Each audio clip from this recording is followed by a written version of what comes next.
El misterio de Chihuahua, un relato de La Saltadora, relatos feministas de 1991 a 2019, que publiqué en el 2020. El misterio de Chihuahua. 1. Después de la muerte de mi madre, busqué por toda la casa, impelida por la sorda alarma de que se lo iban a llevar todo. Recuerdo que empecé por el guardarropa. Estirándome bastante, bajé las cajas de sombreros y las pamelas. Era mayo. Tanteé después entre la ropa colgada, desordené los cajones. Buscaba, pero no sabía qué, o para ser más precisa, no era consciente de que estuviera buscando algo.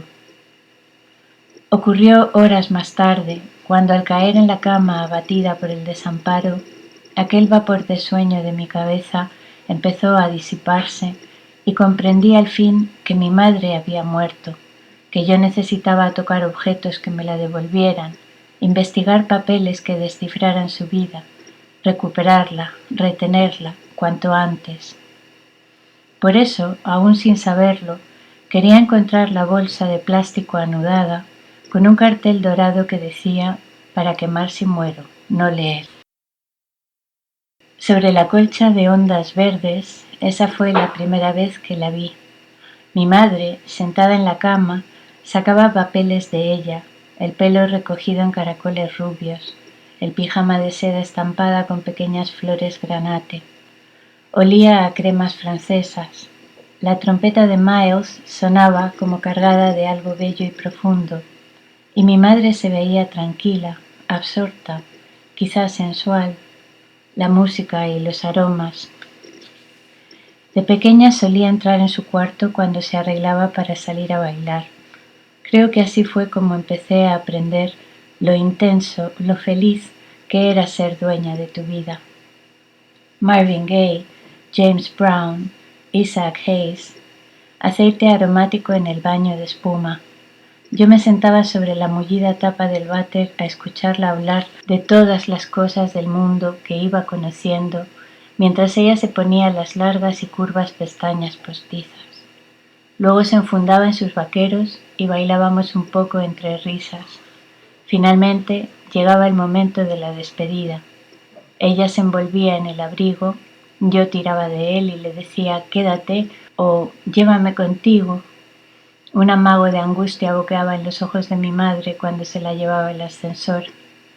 Al cerrar la puerta tras de mí me sentía culpable, pues sabía bien, de alguna manera, que no pasaba nada, que la libertad era algo que daba intensidad y felicidad a la vida, y que debía haber hueco para ella también. Además, por la mañana, en nuestras mesillas, encontraríamos una servilleta suave y gruesa con deliciosas almendras o pequeñas sombrillas orientales de papel, rosas, amarillas, azules, que abrías y cerrabas hasta la carcajada. La segunda vez que vi la bolsa era yo quien escuchaba música. Los sábados, cuando mi madre se marchaba a vender parcelas al campo y vibraba la luz en su dormitorio, me ponía a bailar, sintiéndome libre, olvidada del tormento de mi cuerpo adolescente. A veces abría las puertas acolchadas de su ropero para contemplar las cosas en los espejos enfrentados, multiplicadas hasta el infinito. Y después repasaba su vestuario. Mi madre hacía viajes a Londres y París para comprar discos y ropa bonita, extravagante, que a menudo regalaba a ávidas mujeres de la jet set. Los modelos que quedaban, al cabo del tiempo, se guardaban en el cuartito, una habitación para la ropa, los bolsos y los zapatos, que estaba en la cocina, pues originalmente su función era la de alojar a alguien del servicio doméstico. En el cuartito, descubrí un día que miré bajo la cama, mi abuela escondía las cosas que se iba a llevar de la casa de su hija. Bidones de aceite de oliva, menudo derroche, comprar tanto aceite, un Buda de porcelana traído directamente de China, no sé para qué quiere tantos, muñecas del mundo, esta niña lo rompe todo, mejor se las guardo yo. Tenía un cuartito ella también, en su propia casa, solo que cerrado con llave y candado, un cuarto por el que pasó el desaparecido Stradivarius de mi abuelo, Cuando nos invitaba a visitarla, me encantaban sus meriendas y podía contemplar mis muñecas en la vitrina del salón, incluso pedir que me bajara una para tocarla. Y tenía que entrar en su cuartito para coger algo. Yo luchaba por colarme en él, sin éxito. Ella era una fiera guardiana de su intimidad y yo una amazona demasiado joven. Adoraba a mi abuela. A veces me quedaba hipnotizada mirándola. Era una mujer increíblemente guapa. Había ganado un concurso de belleza, aunque llegó arrastrada del brazo por una amiga, con su pelo negro, largo y ondulado a medio secar, porque llegaban tarde, y su vestido rojo de lunares, y sus dientes blancos como una mañana soleada, iluminando su preciosa sonrisa. Gracias al matrimonio, había escapado de la miseria de una familia numerosa y de la austera brutalidad de un pueblo castellano. Al casarse con un primer violín de la Orquesta Nacional, creyó que encontraría un estatus donde ser admirada, y cuando mi abuelo perdió el empleo por la dictadura y se vieron forzados al exilio, como buena superviviente evolucionó la idea, y de la vida itinerante que se siguió, ella construyó su sueño. Subida a los escenarios junto a mi abuelo, deslumbrando a los extranjeros con su belleza española, supo que estaban destinados a ser estrellas de Hollywood, como le había ocurrido a Xavier Cugat, un compañero de profesión con las películas de los hermanos Marx. No pude imaginar que a mi abuelo no le interesaría la fama, menos aún que la que llevaría la vida de estrella de cine sería mi madre, su patito feo, aquella niña a la que ella en realidad no pudo querer nunca, por más que mi madre lo deseara. Alcé los ojos, uno de aquellos sábados, preguntándome si serían nuevos también los sombreros, y entonces volví a ver la bolsa. Cerré el armario. 2. Mi madre había sido educada para casarse, como ocurría entonces, solo que ella, a los 18 años, harta ya de coser y bordar, había sacado una pierna por encima de los geranios del balcón y había amenazado con tirarse si no la dejaban irse al extranjero a aprender inglés. No les costaría un céntimo, ya había hablado con una conocida de allí que la ofrecía trabajo de au pair. Al volver de aquel país oscuro, de lluvias tristes, familias tiranas e ideas democráticas, había aprendido a hablar inglés y taquigrafía. También que la libertad de movimiento era una fuente de placer y de sabiduría, la llave para aprender cuestiones triviales y profundas, y se había dado cuenta de que su intuición la guiaba bien. Encontró trabajo de secretaria. Al poco tiempo su jefe se dio cuenta de que tenía un don para tratar con la gente y le asignó la tarea de vender parcelas y chalets en una urbanización. Al sueldo empezaron a sumarse sustanciales comisiones y se independizó de inmediato. En cuestión de semanas era millonaria, y así de rápido también forjó sin pretenderlo una especie de leyenda en vida, la de la vendedora más generosa del planeta, ya que invitaba a sus clientes a comer en un hotel de 5 estrellas e incluso a veces les hacía regalos. De esta época, sin embargo, lo importante no fue que se hiciera rica. Lo importante, y lo difícil de comprender por absurdo, fue que su capacidad para mantenerse económicamente ahuyentaría de su lado a los hombres buenos.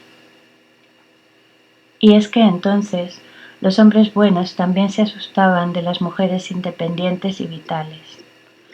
Mi madre, sin saberlo, sin modelos por los que guiarse, dudando por tanto de sí misma en ocasiones, tuvo el valor y la inteligencia necesarias como para buscar su camino, el estilo de vida que quería llevar. Decía que los hombres españoles creían que el aseo les hacía menos masculinos, usaban palillos ostentosamente, no se cambiaban de calcetines a diario y hacían ruido al comer. Además, no quería vivir al servicio de la persona a la que amara y no entendía por qué las mujeres no podían ganarse la vida. Por todo ello, se casó con un extranjero, un hombre de aspecto tímido y angelical, pulcro y, sobre todo, un compañero, pues había sido educado en un país donde las mujeres no eran unas guarras si los muebles tenían polvo, ni unas zorras si usaban pantalones y aspiraban a tener un trabajo con sueldo. Aquel hombre había nacido en los Estados Unidos, un país donde la gente se duchaba todos los días porque las casas tenían de todo y donde el trabajo y el dinero se repartía entre hombres y mujeres.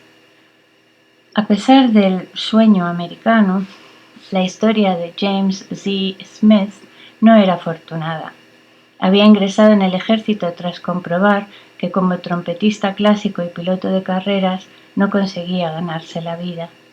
Asumió lo que allí es la opción de los pobres y se vino a trabajar como soldado a una base aérea de las que Franco le prestó al gobierno estadounidense.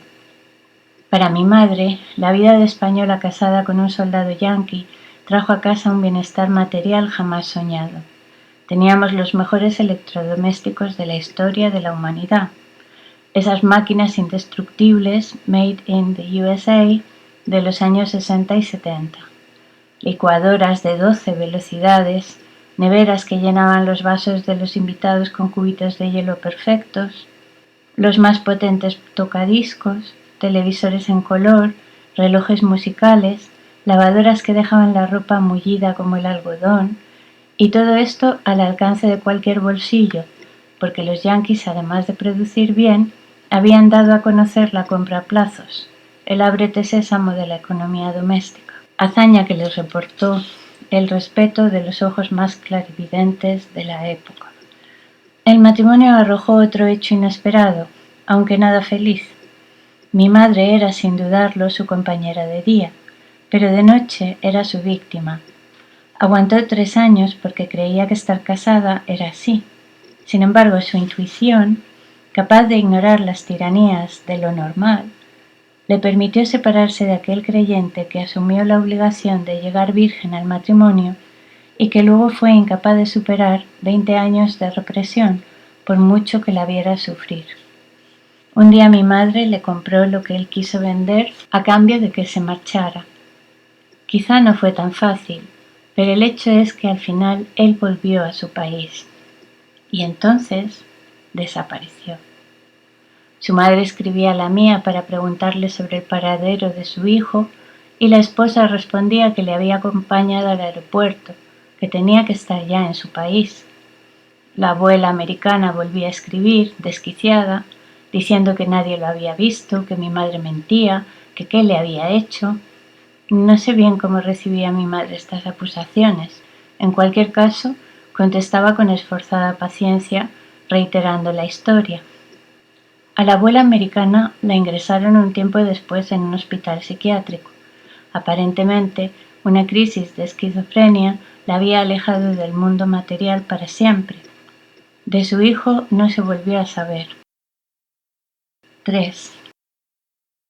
A los 8 años de la desaparición de James Z. Smith, mi madre se presentó en la Embajada de Estados Unidos para solicitar la viudedad. Para entonces era polígama de hecho, y le encantaba contárselo a la gente, a pesar de la dictadura franquista, o quizá por eso mismo. Se había vuelto a casar con otro extranjero, un filipino con antepasados vascos, guapo, coqueto y muy dulce, además de un buen amante. Mi madre pudo dejar sus heridas cicatrizar y abordar de nuevo la vida con su característica vitalidad. Con el tiempo, por desgracia, Rafael Zubizarreta también cayó en las redes del complejo machista que enseña que si una mujer mantiene económicamente la casa, está humillando al hombre, y acabó dedicándose al ocio y a la venganza. Cuando mi hermano tenía 4 años, descubrimos que le robaba ropa, perfume y joyas a nuestra madre para dárselos a un amante, una chica de provincias ambiciosa a quien veía en las largas fiestas nocturnas que se costeaba con el dinero de nuestra progenitora. Un día oí gritos en el salón y al asomarme vi trazarse en el aire, para mi asombro, un oscuro arco de café que en el instante quedó impreso en el muro blanco como símbolo de la fugacidad de las cosas. Ella le había mandado que se fuera con viento fresco y él acabó casándose de penalti con la chica de provincias para convertirse al fin en un hombre de bien. Pero antes de este desenlace, los oficiales de la embajada, tras varios años de investigaciones, plantearon dos posibilidades sobre la identidad del desaparecido. Podía ser A. un corredor de coches que después de un aparatoso accidente había muerto asfixiado, o B. el amnésico superviviente de una tragedia aérea en el Triángulo de las Bermudas, quien había rehecho su vida junto a una mujer con la que tenía ya 3 hijos. La investigación quedó interrumpida porque se acabó el dinero para financiarla, pero la embajada dio al fin por difunto a Mr. James Z. Smith. 4. Mi madre murió sola en un pasillo de hospital por una cuestión de salud que no tenía por qué haberle costado la vida. Ocurrió después de una discusión familiar aquella misma tarde. Se había reproducido la misma situación que ella había vivido con su padre y que la había marcado hasta el punto de que en casa estaba prohibido irse a dormir sin haberse reconciliado después de una pelea, por mucho enfado que pudiéramos sentir. Después de la década de los maridos, ella había seguido reteniendo su vitalismo contra todo, pero llegó un momento en que todo se conjuró contra ella y le quebró algo por dentro. Algo crujió, como un palito. Yo lo oí. Y 7 años antes de su muerte, llegó un punto en que ella dejó de verme y yo no pude reconocerla. Aún así, sí fue consciente de nuestra última discusión y tuvo que morir sola en un pasillo sin que por última vez nos hubiéramos reconciliado. Su muerte se lo llevó todo, ese infinito volverlo a intentar, la posibilidad. Sólido, se abrió un abismo bajo mis pies. Pasé 7 años infernales que arrojaron a mi favor leer las consideraciones de Rafael Sánchez Ferlosio sobre la mentalidad expiatoria en Mientras no cambien los dioses, nada ha cambiado, el haber de 2 poemarios y la siguiente pequeña receta. 1. Confiar. Es posible salir del infierno. 2. Pasará. El dolor y el sufrimiento siguen ciclos y los momentos más duros llegan, pero también pasan. 3. No ponérselo difícil. No hay que proponerse misiones imposibles ni se puede uno juzgar con dureza cuando se está sufriendo. En cualquier caso, tuve que recurrir a las drogas. En el verano de lo que resultaría ser mi último año de condena, atrapada y exhausta en mis propias redes, creí que ya no podría evitar matarme. Con el ímpetu de la desesperación, me presenté en la Seguridad Social, temblando, casi borrosa, medio oculta tras unas inmensas gafas de sol. Indolentemente alarmada, la señorita me proponía una cita para 3 meses después. Tocaba, consecuentemente, suicidarse. No supe qué hacer. Solo cabía en mi cuerpo la idea de que no podía más. Por suerte, la vida a menudo impone actos prosaicos en momentos de intensidad máxima, y me vi llamando al psiquiatra de un seguro privado. Pude también llamar a mi hermano para que me llevara en la moto y estuviera a mi lado, pues tenía miedo al profesional, por si no lo era, ya que yo estaba muy frágil y era agosto y todo estaba desierto, y miedo a que tampoco pudiera ayudarme.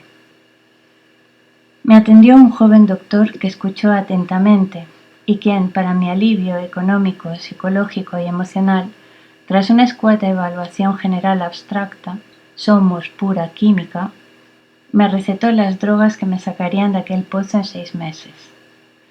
De mi querido Puki, como le apodé, inmensamente aliviada y agradecida tras la primera entrevista, aprendí que a veces los problemas se solucionan con una mera compensación química, lo que es mucho más fácil y eficaz que escribir poemas o hincharse a chocolate o patatas fritas viendo las películas de las 5, formas indiscutibles de aniquilamiento.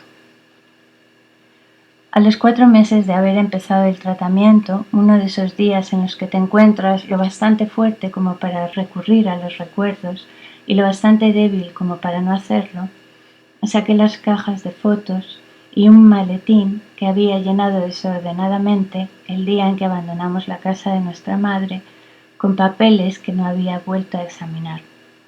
La bolsa nunca la encontré. Puse una cinta de Miles Davis y me instalé en la cama. Abrí el maletín.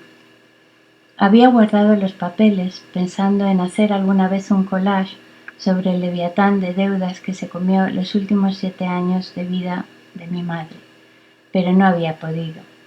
No podía pensar en ella. Ella me salía como una arcada en los poemas que escribía entonces, que aunque duros de sufrir, me mantenían al menos con las manos ocupadas en no matarme. El maletín estaba lleno de letras, papel grueso amarillento que olía aún a Chanel número 5, con esa insistencia triste de los olores alegres que quedan atrapados en los objetos. El texto, en tinta negra, contrastaba con el granate de las filigranas. Me puse a ordenarlas con el criterio infantil de los tamaños y las fechas, sin prestar mucha atención, concentrada. Aparecieron unas fotocopias sin interés artístico y de pronto, como tesoro descubierto, un pliego con brillantes rayas azul celeste, amplios márgenes dorados y un sello de lacre rojo que fijaba una ancha cinta verde y áspera a una esquina. El colmo de la austeridad documental. Divertida con el hallazgo, me serví un vino y me acomodé en el butacón. A medida que leía, aumentaba mi asombro. Sobre las firmas de mi madre y de su primer marido se mencionaba el lugar de expedición, Chihuahua, México, y el año, 1966. Era un documento de divorcio. 5. Busqué en un atlas Chihuahua. Es un pueblo del desierto, situado al norte de México, cerca de Ciudad Juárez y de la fronteriza El Paso, en Texas. Probablemente de esos que tienen bolas vegetales rodando entre el polvo, horizontes que se deshacen en ondas, cárceles muy pequeñas y un representante de la ley corrupto. Un lugar hostil. Elección un tanto peligrosa si se piensa para que una mujer solicitara un divorcio. Me esforcé por recordar alguna referencia a México en las narraciones de viajes de mi madre. Mi hermano y yo crecimos escuchando las anécdotas que contaba de sus 2 vueltas al mundo. Jamás mencionó Chihuahua. De pequeña, cuando su padre tuvo que exiliarse, vivió en Hungría, Alemania y Argentina, y viajó por bastantes países europeos, bailando, como una niña gitana, al sol de Sarasate y de Brahms. Ya de adulta, cuando tuvo dinero, siguió viajando por los países occidentales para ir de compras, por los exóticos para alimentar su espíritu de aventura. Ahora, sin embargo, resultaba que en 1966, cuando mi madre, según sabíamos, le había pedido a su marido que la dejara y cuando éste lo había hecho, se había divorciado de él en Chihuahua. No podía creerlo. ¿Por qué no supimos de aquel divorcio? ¿Por qué no oímos nunca a nuestra madre hablar de un viaje a México? ¿Por qué Chihuahua? Me cuesta contener la risa. Sé que no debería pasarme esto, pero me pasa. De todos los misterios que nos dejó nuestra madre, este siempre me hace reír. Me produce un intenso y extraño sentimiento de alivio, como si perdida en el bosque oyera de pronto el grito de Robin. Me imagino la posibilidad más salvaje, lo proscrito. Imagino que quedaron en secreto en Chihuahua para divorciarse, que tras la firma de los papeles algo grave pasó entre ellos y que ella le mató accidentalmente en defensa propia, sin odio, sin resentimiento, porque ella no podía matar ni a las hormigas del jardín cuando nos invadían. De eso se ocuparía mi hermano, pequeño y concienzudo. Imagino que ella consiguió salir de esa situación tan difícil. Y sé que desde 1966 hasta esos últimos años en que el mundo la batió, feroz, fue todo lo libre que pudo y a menudo feliz, como pocas personas en el mundo. Y bueno, Mientras observo lo dorado y ligero que es el champán, hoy que es mayo, este denso coágulo de dolor y desamparo que me dejó su muerte se va disolviendo, y pienso que si ella regresara, algo que no le sucede a los muertos, según me consta, brindaríamos entre risas por el indescifrable misterio de Chihuahua. Bueno, eso es todo. Espero que os haya gustado. Como anécdota, comentaros que cuando la persona que se enamoró de mí lo leyó, contrató a un detective en Estados Unidos para averiguar si mi padre seguía vivo o no. Este año, en el 26, he escrito un nuevo relato donde se le da continuación a este tema de mi padre, ¿vale? Por si lo queréis leer. Se llama Datos biográficos, el padre. Este libro, La Saltadora, lo podéis descargar en PDF de mi web, que está en mujerpalabra.net, sección creadoras, o lo podéis comprar en la edición del 2020 en Amazon. ¡Feliz día!